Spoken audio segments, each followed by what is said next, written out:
दोस्तों JKSSB ने आज यानी 8 फरवरी 2026 को एग्ज़ाम कंडक्ट किया और पेपर का नाम था वेबसाइट ऑपरेटर। पेपर का नाम था वेबसाइट ऑपरेटर और ये आज की डेट में एग्ज़ाम कंडक्ट हुआ है। आप में से बहुत सारे लोग अभी जूनियर असिस्टेंट के लिए अपेयर हो रहे होंगे, प्रिपेयर कर रहे होंगे। तो आप लोगों के लिए, जो लोग जूनियर असिस्टेंट के लिए पढ़ रहे हैं, उनके लिए ये वीडियो बहुत ज़्यादा इंपॉर्टेंट होने जा रही है। मैं ज़्यादा चापलूसी यहाँ पे नहीं करूँगा, वो चापलूसी जो बहुत सारे यूट्यूबर्स अभी कर रहे हैं कि ये देखो ये वाला MCQ मेरी PDF से आया था, ये वाला देखो ये मेरी PDF से आया था, ये वाला देखो ये मेरी PDF से आया था, ये वाला। मैं ऐसा कुछ भी नहीं कहने वाला हूँ। मैं यहाँ पे आपको हार्श रियलिटी कहने जा रहा हूँ और वो चीज़ें कहूँगा जिन चीज़ों से आपका फ़ायदा होगा, आपका नुकसान नहीं होगा। ठीक है, तो सीधे मुद्दे पे आते हैं। आप जानते होंगे, आप में से कुछ लोग अभिनय सर को जानते होंगे, अभिनय सर SSC वाले। वो क्या करते हैं कि कुछ लोगों को ज़रूरत होती है, कुछ लोगों को ज़रूरत होती है, यूट्यूबर्स को, कुछ लोगों को, और वो उन लोगों को धोते हैं। तो वैसा ही आज मेरा भी मन तो किया था बहुत धोने का, लेकिन उस चीज़ में आपका बहुत टाइम वेस्ट हो जाएगा। तो लेकिन मुद्दे पे आते हैं। देखो यार, सबसे पहली बात तो ये कि ये जो वेबसाइट ऑपरेटर का एग्ज़ाम था, ये जो पोस्टें थी, ये साल 2025 में ही आई थी। ये टोटल वैकेंसी एक थी ओपन मेरिट में, मतलब टोटल एक वैकेंसी थी इसमें। तो एक वैकेंसी के लिए एग्ज़ाम ये कंडक्ट हो रहा है बेसिकली। ठीक है, now the point is just like junior assistant की तरह इसका एग्ज़ाम कंडक्ट होगा। मैं आपको एक बार ले चलता हूँ ज़रा। सो यार, ये है आपका वेबसाइट ऑपरेटर का सिलेबस। यहाँ पे देखिए एज इट इज़ जो हमारा जूनियर असिस्टेंट का सिलेबस है। Like that of junior assistant general English आपकी 20 मार्क्स की थी। आपका जम्मू एंड कश्मीर UT के रिगार्डिंग, मतलब जो GK का सिलेबस था वो आपके 20 मार्क्स का था। एंड रीजनिंग एंड मैथ्स आपका 20 मार्क्स का था। And basic concepts of computer आपका 20 मार्क्स का था। ठीक है, एक हार्श रियलिटी और एक बहुत ही मैं आपको बता देना चाहता हूँ। पता क्या है यार, मैं ज़्यादा आपका टाइम बर्बाद नहीं करूँगा यार। सीधा बात पे आता हूँ, सीधा डिस्कशन पे आता हूँ। देखो यार, अगर आपने 60 प्लस इस पेपर में अटेम्प्ट किया है, 60 प्लस अगर आपने अटेम्प्ट किया है, तो मैं मान सकता हूँ आप शायद सेफ जोन में हो सकते हैं, specially if you appeared in this exam website operator. वो इसलिए क्योंकि भाई इसमें वैकेंसी एक ही है, टोटल नंबर ऑफ वैकेंसी एक है।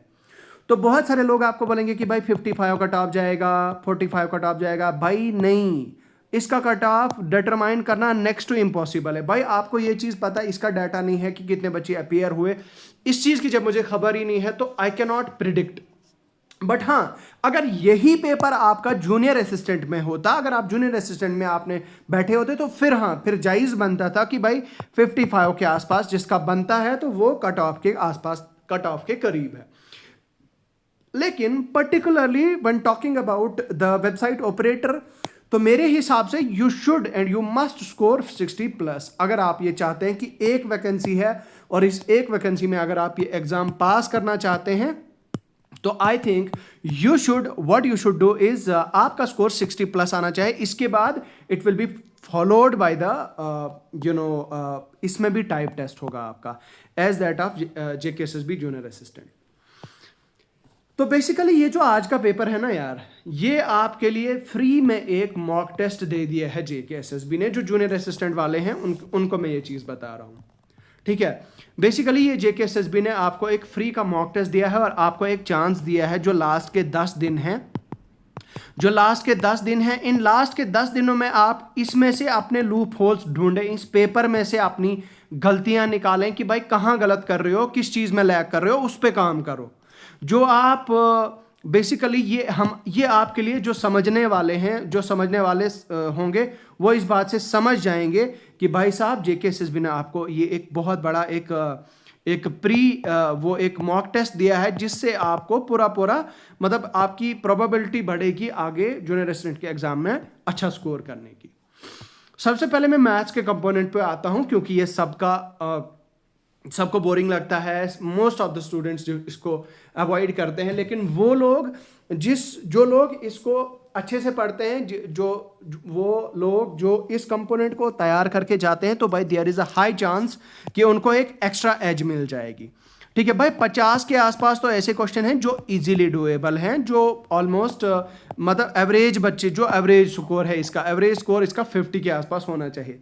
ठीक है, मेरे हिसाब से as per the level of question, not talking about the website operator particularly, pertaining to your junior assistant के रिगार्डिंग जूनियर असिस्टेंट को ध्यान में रखते हुए ये चीज़ बता रहा हूँ कि भाई 50 के आसपास इसका स्कोर जो है वो सेफ है, मतलब 50 एवरेज है, यहाँ पे मैक्सिमम बच्चा यहाँ पे आएगा। 50 प्लस जो है वो, अब 50 में भी जो बच्चा इसमें भी जो गलत करेगा, जो इसमें मतलब गलत मार्क करेगा, तो ऑब्वियस सी बात है भाई उसको इस चीज़ की पेनल्टी लगेगी, and definitely he is going to उसको क्या बोलते हैं, उसको इस चीज़ से नुकसान होगा। खैर, बात पे मुद्दे पे आते हैं। यहाँ पे देखो आप, ये आपका ये जो क्वेश्चन है, पहले लास्ट वाला क्वेश्चन की बात करते हैं भाई। ये ट्रेन्स वाला कॉन्सेप्ट है, ठीक है। ये स्पीड, टाइम एंड डिस्टेंस का कॉन्सेप्ट है। स्पीड, टाइम एंड डिस्टेंस आपके जो जूनियर असिस्टेंट है, जूनियर असिस्टेंट के सिलेबस में मेंशन है आपका स्पीड, टाइम एंड डिस्टेंस। तो गोया कि आपको जो है वो speed and time and distance तैयार करना ही करना है, बाय हुक और बाय क्रुक, क्योंकि इस चीज़ से जो है वो, इस चीज़ का आपका फ़ायदा आपके पेपर में होने जा रहा है, क्योंकि इससे क्वेश्चन जो है वो डायरेक्टली आ जाएगा।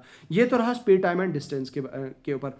ये आ गया फिर बोर्ड्स एंड स्ट्रीम के ऊपर। ये भी एक टॉपिक है बोर्ड्स एंड स्ट्रीम्स के ऊपर। ये टाइम एंड वर्क का एक कॉन्सेप्ट है, स्पीड, टाइम एंड डिस्टेंस, माफ कीजिएगा, स्पीड, टाइम एंड डिस्टेंस का भी ये एक कॉन्सेप्ट है। ये भी जो है वो बहुत इंपॉर्टेंट है, और ये इस चीज़ में से अब देखो जेकेएसएसबी चाहती तो जेकेएसएसबी डायरेक्टली पूछ सकती थी भाई स्पीड, टाइम, डिस्टेंस, लेकिन इन्होंने बोर्ड अपस्ट्रीम डाउनस्ट्रीम वाले उस कॉन्सेप्ट से जो है वो इन्होंने ये पूछ लिया है।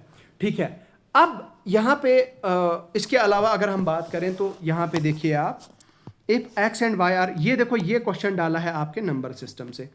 अब क्या है, बोलता है कि अगर एक्स और वाई इंटीजर है, such that X plus Y आपके 14 है, X minus Y is equal to 4 है, और x इंटू वाई क्या है भाई। अगर देखा जाए ना तो ट्रिक से अगर आपने नहीं पढ़ा होगा, अगर आप मतलब वैसे अगर आप करने चले, आप इसको बेसिक से करने लग पड़े, तो ये चीज़ आपका टाइम बहुत कंज्यूम करेगी। ये टाइम कंज्यूमिंग क्वेश्चन, ये तीनों क्वेश्चन आपके काफ़ी टाइम कंज्यूमिंग है।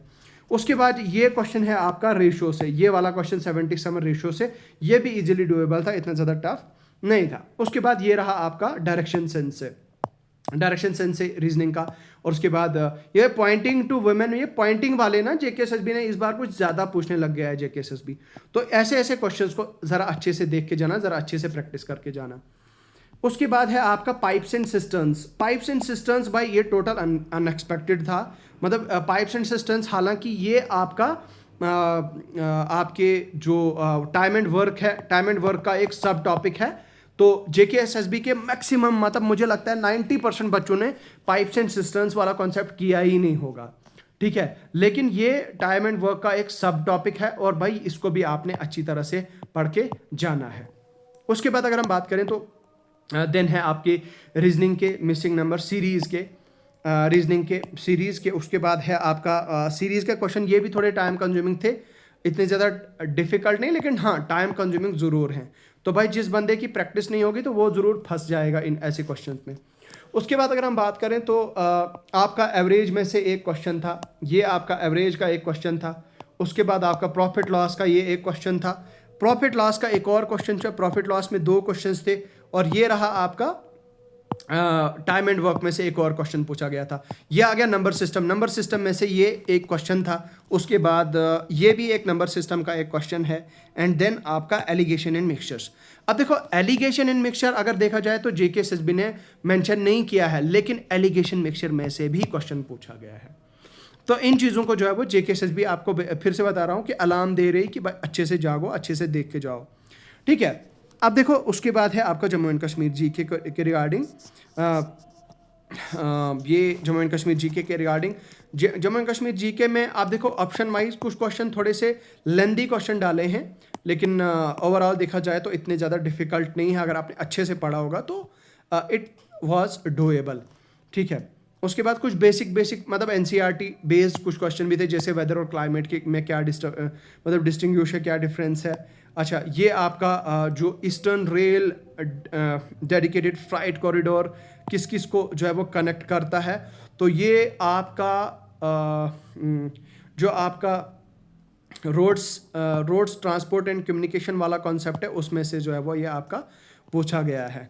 ठीक है, देन आपके रिवर्स में से 3 क्वेश्चन श्योर शॉर्ट है। भाई अगर आप जूनियर असिस्टेंट के लिए पढ़ रहे हो ना, तो जूनियर असिस्टेंट में 2 से 3 क्वेश्चन तो डन है आपके जो रिवर्स सिस्टम है डन, उसमें से तो भाई श्योर शॉर्ट है कि 2-3 क्वेश्चन आएंगे ही आएंगे।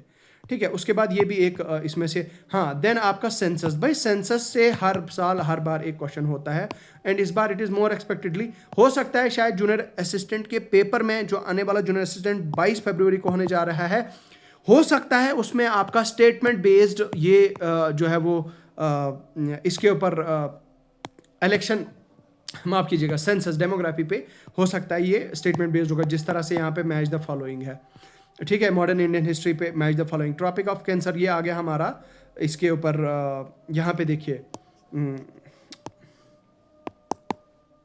ये एक आपका करंट अफेयर्स का एक क्वेश्चन है, तो भाई ये चीज़ यहाँ से भी आपको खबर पता चल गई होगी कि भाई करंट अफेयर्स में भी इतना ज़्यादा टाइम वेस्ट करने की जरूरत नहीं है। ऊपर से पढ़ो कैटेगोरिकली, तो ज़्यादा टाइम लगाने की जरूरत नहीं है। उसके बाद इडियम्स फ्रेजेस हालांकि इतने ज़्यादा टफ नहीं थे। देखो वर्ब्स में से प्रॉपर जो आपका सिलेबस है भाई, सिलेबस के ऊपर एक एक चीज़ को जो है वो JKSSB ने यहाँ पे देखा है। देखो यहाँ पे सबऑर्डिनेट क्लॉज में कब पूछा गया है कि इसका क्या था। ठीक है, उसके अलावा देन आपका ये पैराग्राफ है, पैराग्राफ पे बेस्ड ये क्वेश्चंस थे। देन आपका ओवरऑल इंग्लिश का भी आपका अच्छा था भाई, अगर आपने इंग्लिश अच्छे से पढ़ी होगी, पैराग्राफ बेस्ड आपके क्वेश्चंस थे। देन आपका कंप्यूटर, तो भाई कंप्यूटर में से भी कंप्यूटर का भी इतना ज़्यादा डिफिकल्ट नहीं था। कम से कम 18 से 19 क्वेश्चन जो है वो 100% डुएबल थे और बहुत ईजी थे, मतलब ईजी थे। 99% कंप्यूटर के क्वेश्चंस जो है वो इजी थे। यहाँ पे देखिए ये 13 क्वेश्चन नंबर है, ये बहुत सारे लोगों ने स्किप कर दिया होगा, बहुत सारे लोगों को नहीं आता होगा, लेकिन एक बार फिर से बता रहा हूँ कि भाई ये कन्वर्जन वाला एक बार अच्छे से पढ़ के जाना। तो अगर मैं अपनी वीडियो को समराइज करूँ मोटे मोटे अल्फाजों में, मोटे मोटे वर्ड्स में, अक्षरों में, तो वो ये कि सबसे पहली बात, अगर मैं आपको कंक्लूसिव वर्ड्स बताऊं आपके जूनियर असिस्टेंट एग्जाम के लिए, तो आपको किन किन चीज़ों का ख्याल रखना है। सबसे पहली बात, आपने अपनी इंग्लिश में ग्रामर को अच्छे से देखना है, आपके idioms, phrases, use of prepositions को ओवरऑल, और होमोफोन्स को भी अच्छे से देखना है आपने। होमोफोन होमोनिम्स में से क्या क्या चीज़ पूछी जा रही है। उसके बाद अगर मैथ्स की बात करें तो मैथ्स पे ज़्यादा टाइम वेस्ट नहीं करो, बाकी सब्जेक्ट को भी पूरा टाइम दो, मैथ्स को भी अच्छे से पढ़ो। टाइम एंड वर्क में से अच्छे क्वेश्चन, इजी क्वेश्चन होते हैं, थोड़े कैलकुलेटिव नो डाउट होते हैं, लेकिन डुएबल होते हैं। ठीक है, रेशो प्रोपोर्शन वगैरह में से भी कोई आपका ज़्यादा मतलब डिफ़िकल्ट नहीं होता है। तो मैथ्स का भी अच्छे से पढ़ के जाएं। रीजनिंग में से आपको हालांकि स्टेटमेंट बेस्ड क्वेश्चन नहीं था, मतलब सिलोजिज्म में से, रीजनिंग के कॉन्सेप्ट में से सिलोजिज्म से कोई क्वेश्चन नहीं आया था। Still there is a chance कि आगे आपकी यूनिवर्सिटी में उसमें से वो वाले कंपोनेंट्स को टच किया जाए। मेरी तरफ से आपको ऑल द वेरी बेस्ट है, बेस्ट विशेज़ है। बाकी जो मैंने वर्ड आपके स्टार्टिंग में बोला था, जो मैंने कुछ अल्फाज कहे थे कि भाई वो चापलूसी मैं नहीं करता कि नहीं मेरी PDF मैंने पढ़ा है तो मैंने ये किया तो मैं खुद को क्रेडिट ले जाऊंगा, भाई ये चीज़ें सारी आपकी बेसिक बुक्स में भी पाई जाती हैं। तो there is no fun of taking the credit of these questions कि नहीं मेरे क्वेश्चंस, मेरी PDF जो मैंने आपके साथ शेयर की थी, मेरी PDF से आपका ये मदद हो गई, वो मदद हो गई। खैर हमारा काम वो नहीं है, हमारा काम आप लोगों तक अच्छी इन्फॉर्मेशन पहुंचाना है, हमारे अच्छा जागरूक करना है आपको, और आपकी ज़्यादा से ज़्यादा हेल्प हो जाए। तो हमें आपसे कोई लालच नहीं है, हमें आपसे कुछ नहीं चाहिए, बस हमारी दुआएं हैं आपके लिए। Best wishes, all the very very best. खुदा हाफिज़। आपके पेपर के लिए अच्छे से करके जाए, मेहनत करके जाए। खुदा हाफिज़।